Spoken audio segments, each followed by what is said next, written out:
Who knows how these things begin? In the winter of 2001, I was driving my pickup truck on I-94 West from Mundelein, Illinois to Milwaukee, listening to the radio, and this idea came to me. Folk musicians and singer-songwriters have always used historic people and events as the catalyst for their art. From the old Negro spirituals to Woody Guthrie's Dust Bowl ballads to Bob Dylan's account of Hurricane Carter to Bruce Springsteen's melancholy Youngstown Chronicles. And I could go on and on. Why not, I thought, write music about the early days of art therapy in America? It sounded so simple. So I began rereading the history of art therapy, and my work here is indebted to Maxine Jung and Paige Asawa's History of Art Therapy, Judy Rubin's Art Therapy and Introduction, and any number of journal articles. But it wasn't enough just to read about the past, and so I contacted some of our living pioneers and asked them to tell me stories, and I listened. I've been an art therapist for a little over 42 years now, and for much of my professional life, the history of art therapy was all around me. But that's changing. Most of the people I'm going to tell you about have passed on, and new generations of art therapists can only learn about them by reading accounts in journal articles or books. There are fewer and fewer of us who sat in the room with Eleanor Allman, Edith Kramer, Bob Alt, or Don Jones. And I can't help but worry that something is being lost. Well, the problem that quickly became apparent was the sheer number of people that deserved to be sung about. Originally, I'd envisioned writing 7 or 8 songs. That should about cover it, I thought. But within a few weeks, I had a list of nearly 50 names. Aha! A 4 or 5 album set. Well, the point of the Acoustic Memory Project was to bring honor to our collective past. I've tried to do my best, but I'm sure there are people I've missed, or events I've misconstrued. Forgive me. And think of this as history in the oral tradition, but not as a precise account. It surely has been colored by my story, too. With all that said, it's my pleasure to present the Acoustic Memory Project.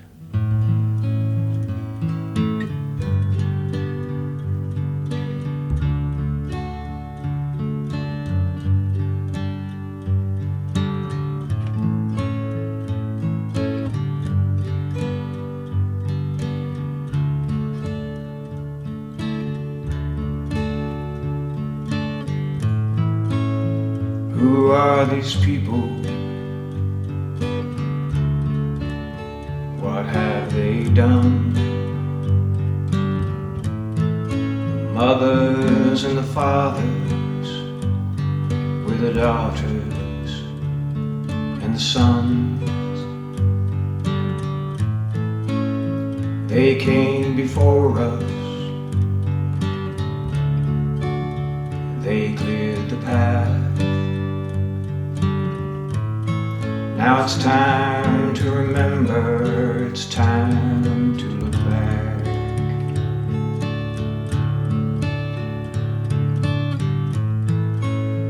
Who are these people? They built the frame. Who are these people? Remember their names.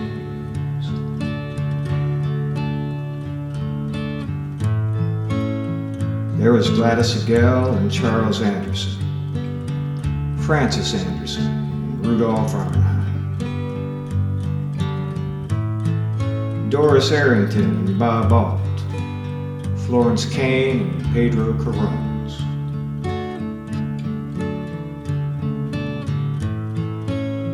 And there was Millie Chapin and Felice Cohen, Kay Drachnick and Sadie Drivers, Paul Fink, Dean France, Linda Gant and Joe Garai.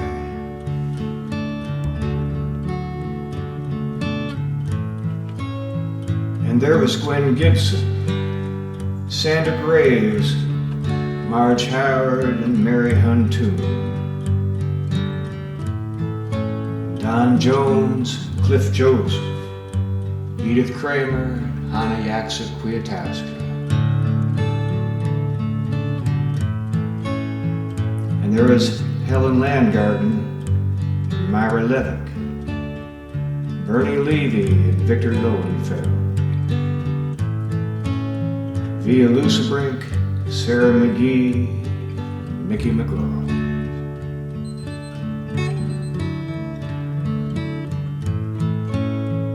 And Sean McNiff and Elsie Mueller, Margaret Nomberg and Tarmo Postel, Ben Plover, Georgette Powell and Wayne Ramirez.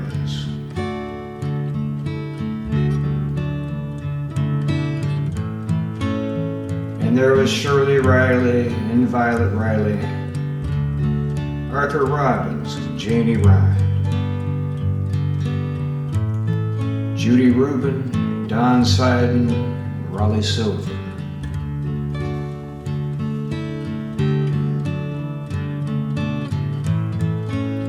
And there was Bernie Stone and Prentice Taylor, Don Ullin, Eleanor Allman.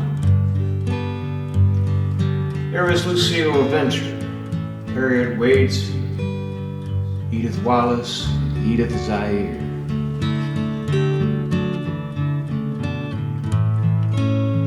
These are the people, they started the game. These are the people, remember their names.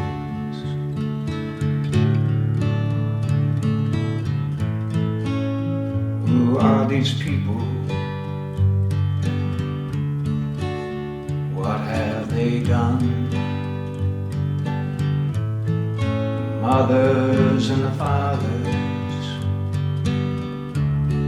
with the daughters and the sons. These are the people, remember their names.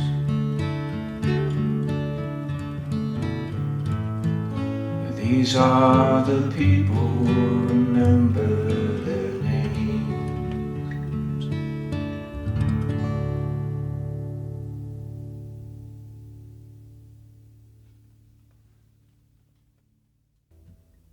This next song owes a debt of gratitude to Woody Guthrie and Bob Dylan, who pioneered the talkin' blues form. And I have to thank Myra Levick and Bob Alt for sharing their accounts of the first days of Ada with me. And thanks also go to Don Jones for the hundreds of stories he told me in the 39 years I knew him. So here we go, the Talkin' Founders Blues.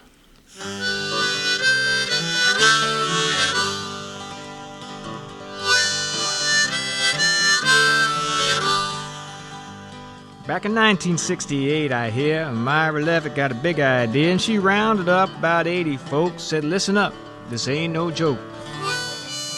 Gonna start an association. Use your imagination. Call it the American Art Therapy Association. Now, Eleanor Allman said we better wait, but Don Jones yelled, don't hesitate. Bob Alt said, I agree with Don. Police Cohen said, I'll come along. Somebody made a suggestion. They called the question, and they took a vote.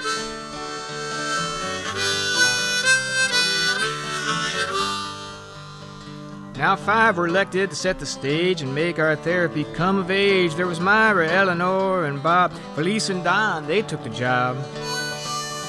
Form an institution, write a constitution, an artistic revolution. Yeehaw! Now Myra's hair was copper red, and Don wore a crew cut on his head. Bob's voice like thunder brought the rain as Margaret slammed her cane. And Felice told jokes to anyone near. They're quite a group, these pioneers. And how many years have come and gone, but their ideas live on and on. There's something good about making art, a matter of the mind, a matter of the heart. Guilt by association, active imagination. Yeah, that's art therapy. Well, you probably figured out about now just what the song is all about. I owe these folks, and so do you. Their vision was wise, their vision was true. Talking about the foundation of this association. Yeah, the founders. Woohoo!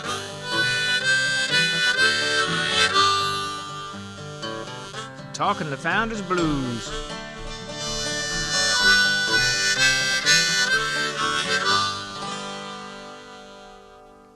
Margaret Nomberg was something of a rebel in both art and education. She saw art as a form of symbolic speech coming like a dream, and she conceived of art as the royal road to unconscious symbolic events. In 1914, she founded the Walden School in New York, which was rooted in psychoanalytic principles. Imagine that. One can only wonder what our schools would be like today if they valued imagination, creativity, and free expression a little more than memorization and standardized tests. And Margaret's older sister, Florence Kane, became the art teacher at the Walden School in 1920, and she experimented with art teaching techniques for many years. In 1951, Florence published her book, The Artist in Each of Us. She believed that art had the power to liberate not only creativity but the healthy aspects of people as well. Perhaps this was the precursor of art therapy's great debate. And so I give you Margaret and Florence, the Sisters of Walden.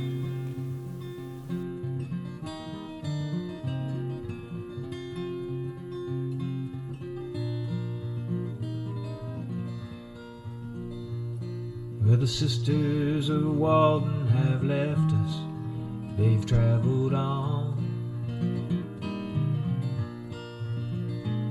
So strong, so unwavering, so sure that they could not be wrong. About an unconscious symbol of something that we dare not speak. And secrets too simple and too heavy to be borne by the meek. And their words are like gold upon the shelf. Yeah, their words are like gold upon the shelf.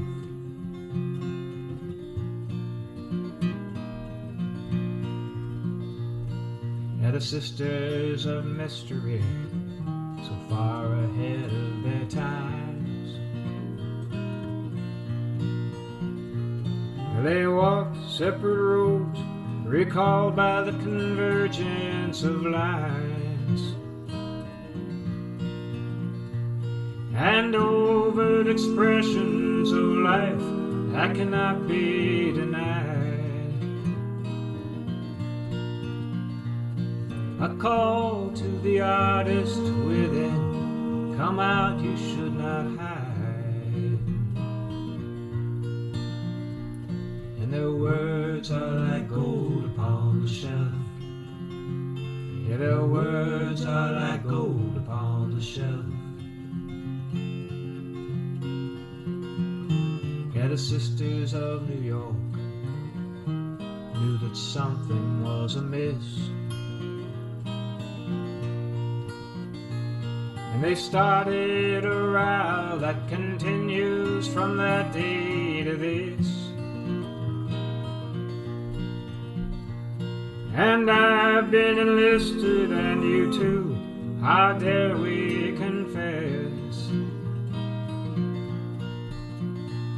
that the battle is holding, there's really nothing else left to be blessed. Their words are like gold upon the shelf. And their words are like gold upon the shelf. Am I an artist or a therapist? or something else.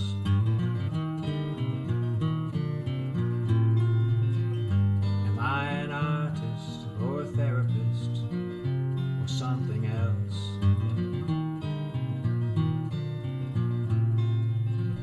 Am I an artist or a therapist or something else? And these words gather dust upon my shelf, and these words lay like gold upon my shelf, and these words lay like gold within myself.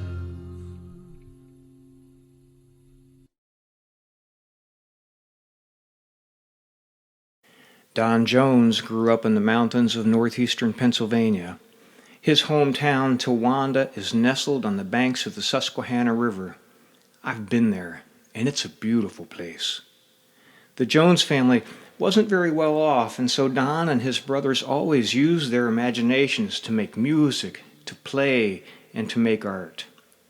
During World War II, Don served alternative service as a conscientious objector at the Marlborough State Hospital in New Jersey.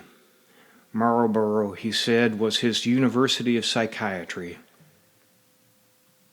He was fascinated by the spontaneous imagery of the severely mentally ill patients. He recalled pictures made by Sophie, who used whatever materials, including natural ones, that she could lay her hands on to cover the walls with images. After the war, he moved to the wheat fields of Rossville, Kansas, where he served as a Methodist minister by day and taught art classes at night. Later, he joined the staff of the Menninger Clinic and eventually became the co-director of the Adjunctive Therapies Department there. After 16 years at Menninger's, Don moved to Worthington, Ohio, and started the art and milieu therapy programs at Harding Hospital.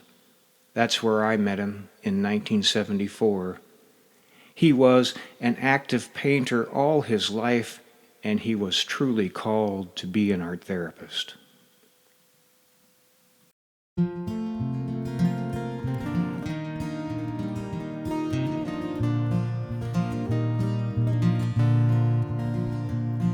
Well, I think about the things he did and all the stuff he'd say, all the people in his life who stole his heart away. They came to him with open wounds and he taught them how to paint. With kindness and laughter, let us reacquaint. Love called in like a river, rolling to the sea. From the mountains to the wheat fields to a place in history, love called him like a river. He has seen 10,000 tears from souls who could not talk, looked back on a lifetime with folks too old to walk, and he painted lonely roads and hope filled with fire. And he wrestled with some demons, and man, he was inspired. Love called him like a river, rolling to the sea. From the mountains to the wheat fields to a place in history, love called him like a river. Sometimes the world's a cold place and life can be so hard. Yeah, they walked in others' nightmares and he helped them see the stars. And he's been inside some prisons, some caves deep within, and he knows the depth of madness, and he'd do it all again. Love called him like a river, rolling to the sea. From the mountains to the wheat fields to a place history, love called him like a river. He said art is like eating, I just do it to survive. There's paint inside its veins, you can color him alive. Love called in like a river, rolling to the sea. From the mountains to the wheat fields to a place in our history. Love called him like a river. Well, to me he was part legend, part father, part friend. And I worked with him for 16 years, I was sad to see it end. When I think about the things he did and all the stuff he'd say, that is one of the people in my life who stole my heart away. Love called him like a river, rolling to the sea. From the mountains to the wheat fields to a place in history. Love called him like a river, like a river.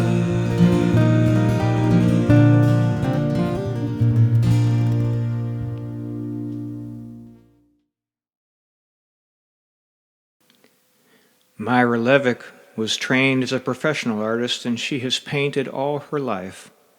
After graduating from Moore College, she was thinking about going on for a master's degree in art history. In fact, she had been accepted to a degree program. But one day, she saw a notice on a bulletin board that a psychiatrist, Paul Fink, was looking for an artist to work with the emotionally disturbed patients at a general hospital in Philadelphia. He thought an artist could offer a great deal to his patients, and that if she would bring her art skills, he would teach her how. The rest, as we know, is history.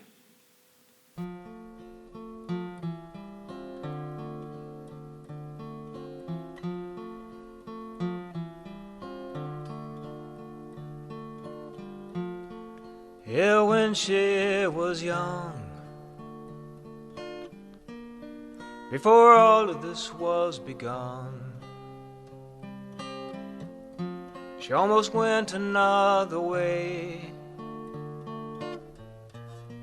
Where would we be today if she'd have gone another way when she was young?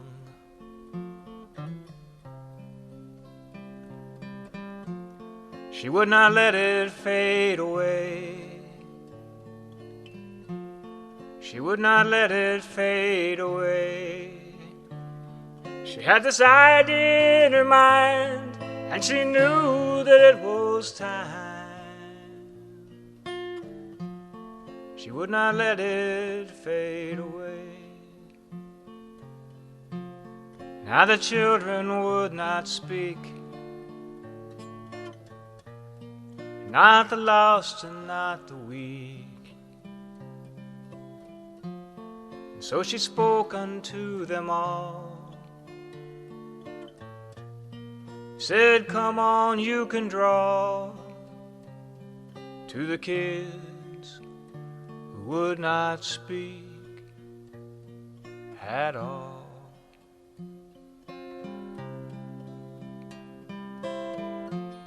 She would not let them fade away.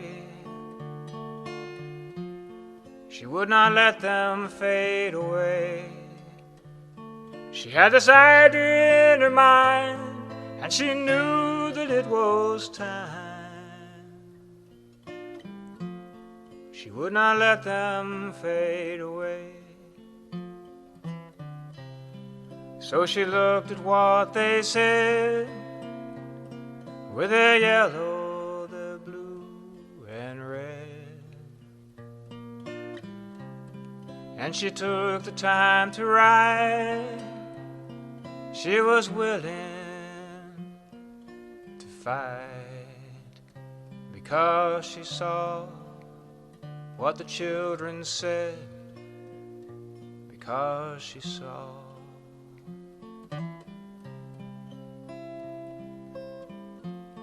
She would not let them fade away. She would not let them fade away. She had this idea in her mind, and she knew that it was time. She would not let them fade away.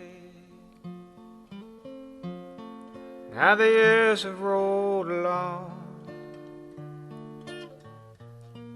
but her voice is clear and strong, and deep within her heart, yes, she defined this art with a voice so clear and strong.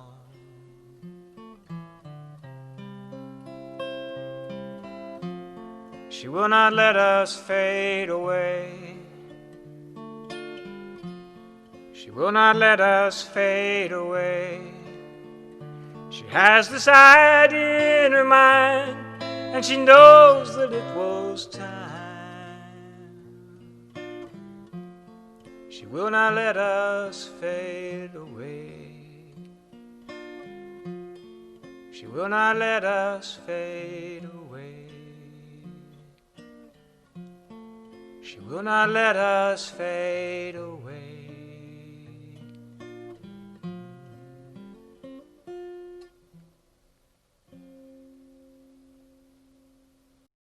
When Bob Alt was a young artist in Corpus Christi, Texas, he had an intuitive feeling that art could be used to help people. In 1960, he visited Don Jones at the Menninger Clinic in Topeka, and he was hooked. He was soon hired by Don. Bob often told the story of sitting in the AT office at Menninger's with Don, drinking coffee and dreaming of a National Society of Art Therapists. A few years later, after Don had left for Harding, Bob represented the Menninger Clinic at the first organizing meeting that Myra hosted in Philadelphia, and Bob and Don drafted the original constitution of the American Art Therapy Association. Bob was a big guy. I'll never forget the first time that he hugged me. I felt like I had disappeared. And his voice, oh, what a voice, deep with a hint of Texas drawl. He has truly left his mark on us all.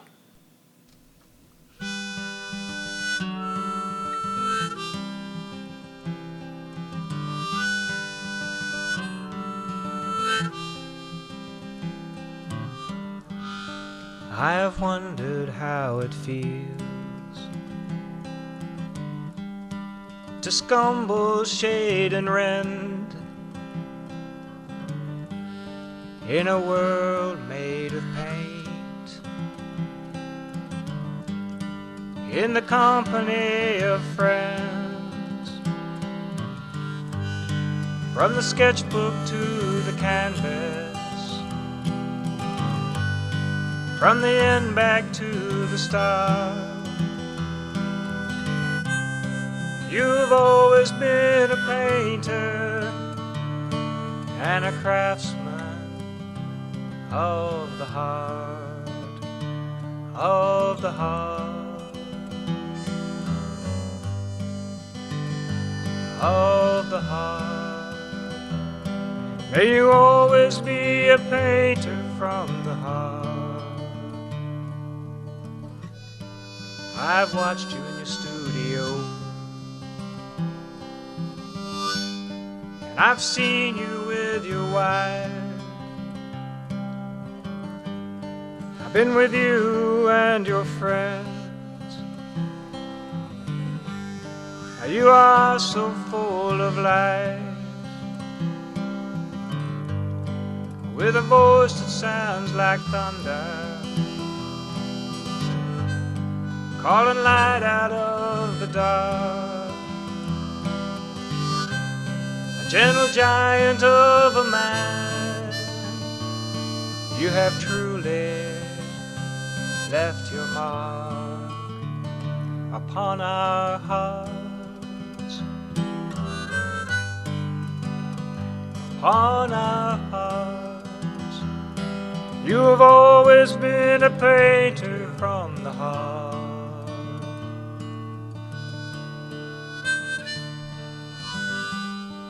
Let your hands often be dirty.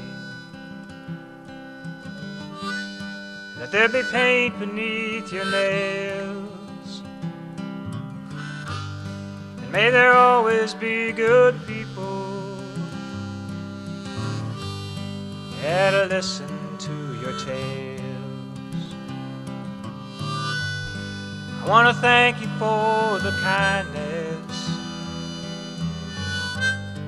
you have shown us from the start. May you always be a painter and the master of your art. And in your heart, and in your heart, may you always be a painter from the heart. And in your heart, in your heart, may you always be a painter from the heart. May you always be a painter from the heart. May you always be a painter.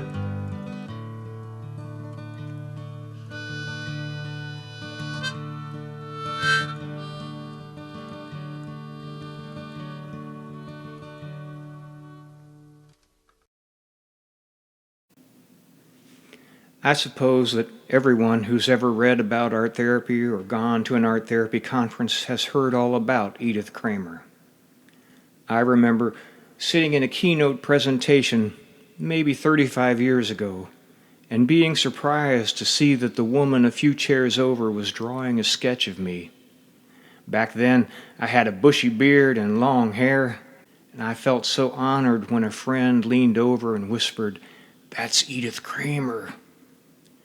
Edith was always a bit of a nonconformist, and in a commencement address at Vermont College, she described herself as being, quote, comfortably maladapted for life. Deep in her heart, Edith was and always would be an artist who painted like there was no tomorrow.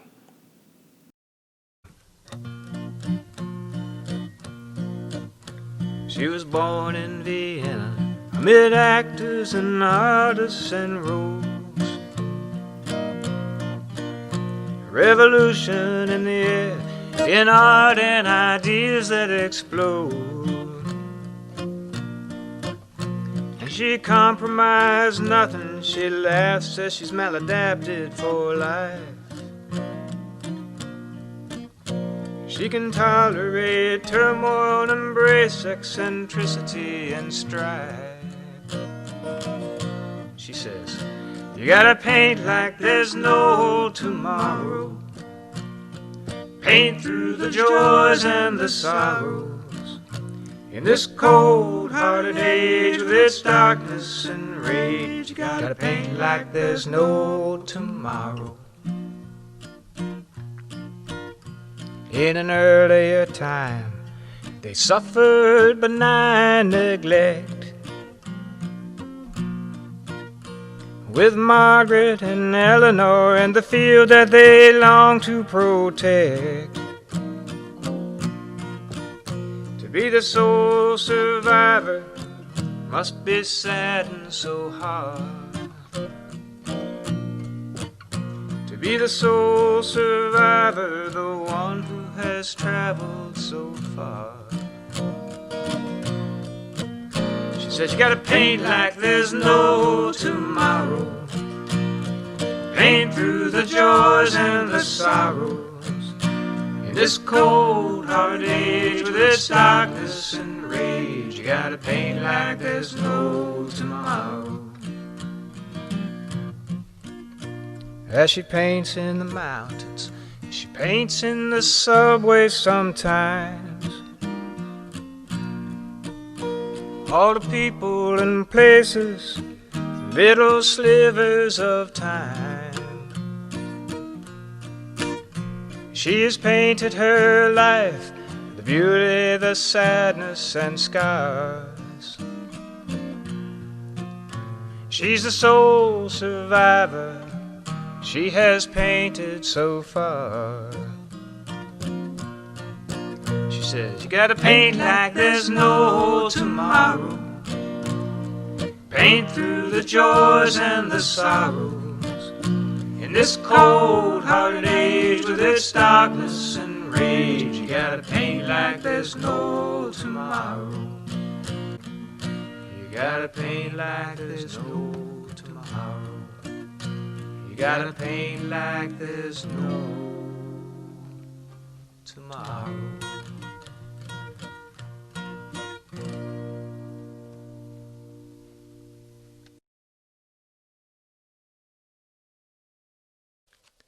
Eleanor Allman was educated as a visual artist, but it is perhaps her artistry with words for which she is most remembered.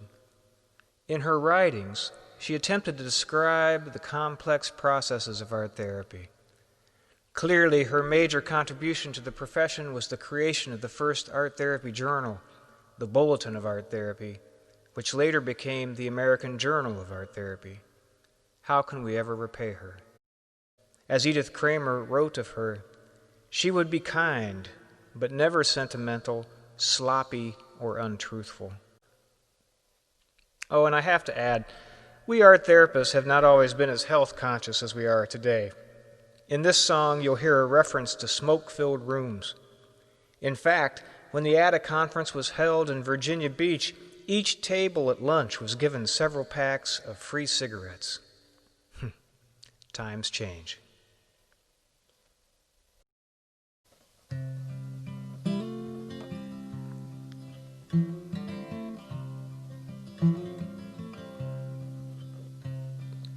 I still remember the first time I saw her. It was Louisville, the Galt Hotel. All the big names were there. Smoke was thick in the air. And Eleanor was giving them hell. In the beginning, a long time ago.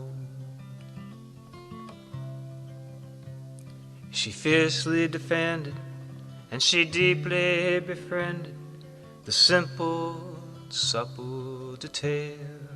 And she cut to the bone, she stood alone, too strong to ever be frail. In the beginning, a long time ago. She took a stand with a pen in her hand when others wouldn't bother or dare. She told the truth, and nothing but the truth, but not the whole truth she declared. In the beginning, such a long time ago.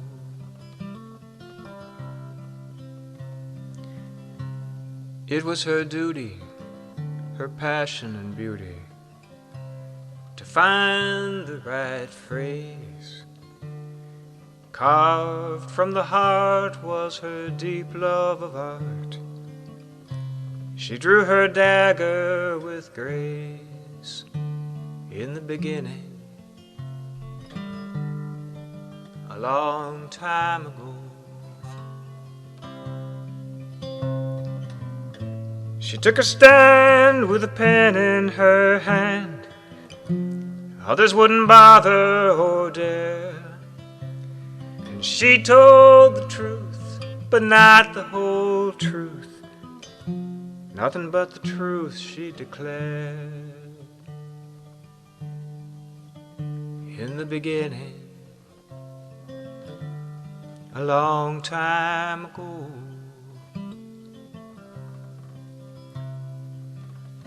I still remember, first time I saw her, it was Louis. In 1975, I'd been working at Harding Hospital with Don Jones for a little over a year. I'd heard lots of stories about the mothers and fathers of the profession that I was falling in love with. So when I went to my first ADA conference that year, I was a little starstruck. I kept ogling all these famous people from afar.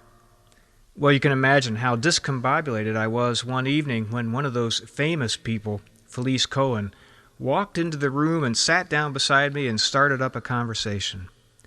She asked me about my life, and I told her that at that time I was a seminary student and that I was working with Don.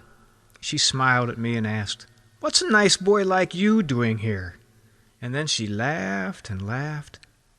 Felice often referred to herself as a fourth-generation Texan and a Sunday painter.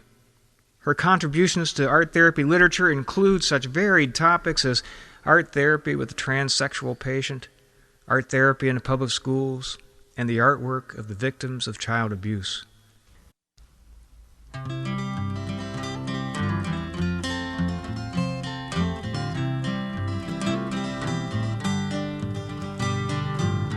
I was just a kid.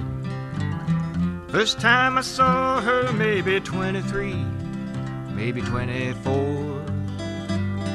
I was sipping on a beer in a hotel bar when Felice came a-laughing through the door. She pulled up a chair. I probably stared at this famous woman sitting by my stool. And I never will forget. She lit a cigarette. I said something, just trying to be cool. And she said, "What's a nice boy like you doing here? What's a nice boy like you doing here?" Yeah, you see, I'd heard the stories, how this all began. I knew her role, I knew her part. Well, I'd even read some papers that talked about her work and all the children that she kept within her heart. I was just a kid, no one of note. Well, she sat and told me jokes for a while. There was one about two Texans, a rabbi and a priest. Oh, I can still hear her laugh and see her smile. And she said, "What's a nice boy like you doing here? What's a nice boy like you doing here?"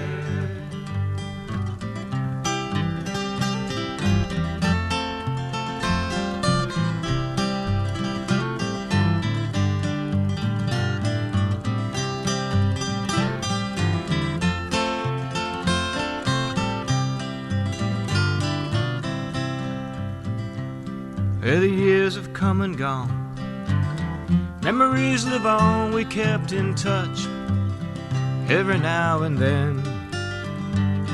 Oh, the kindness that she showed so long ago, I'm proud to say that Felice was my friend. It's hard to say where she is now, I'm just not sure what I believe. Yeah, but if they made her wait outside the pearly gate, she'd probably pull on old St. Peter's sleeve. And she said, "What's a nice boy like you doing here? What's a nice boy like you doing here? Be a nice boy and open that gate, dear."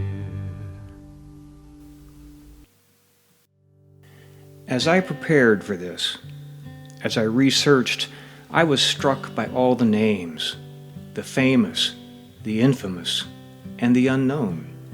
So many people have dedicated their lives to our profession. Still, there must be many more whom history has forgotten. So I'd like to close this installment of the Acoustic Memory Project with an invitation.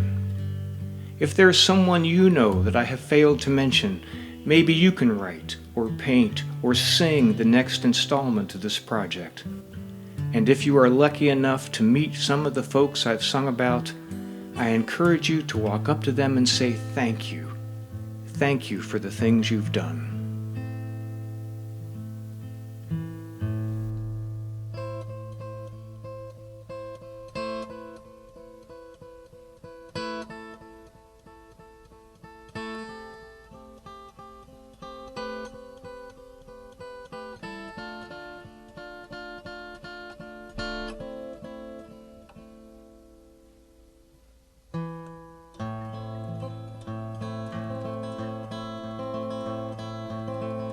To all the people I have named, for all their stories proud and bold,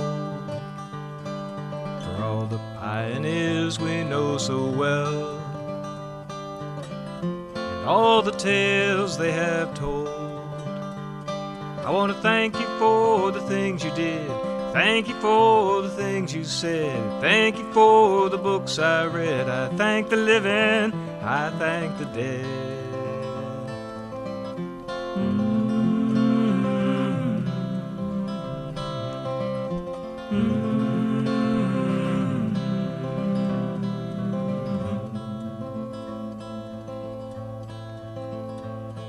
There were times in the past that were hard, times you could not see eye to eye. Round and round you argued for a while, traced concentric circles in the sky. I want to thank you for the things you did. Thank you for the things you said. Thank you for the books I read. I thank the living, I thank the dead.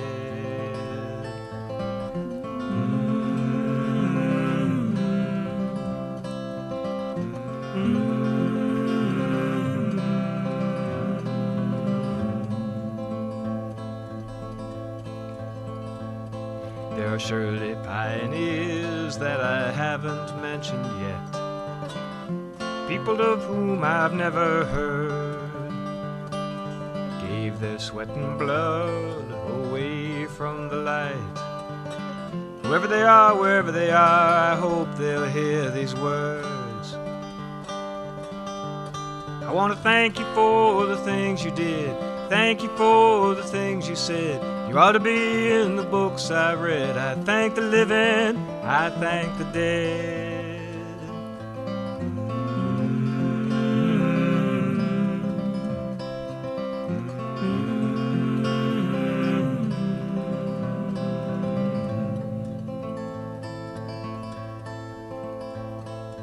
All these words and names, they intertwine, woven in the fabric of time. It's hard to set the course if you can't recall the past.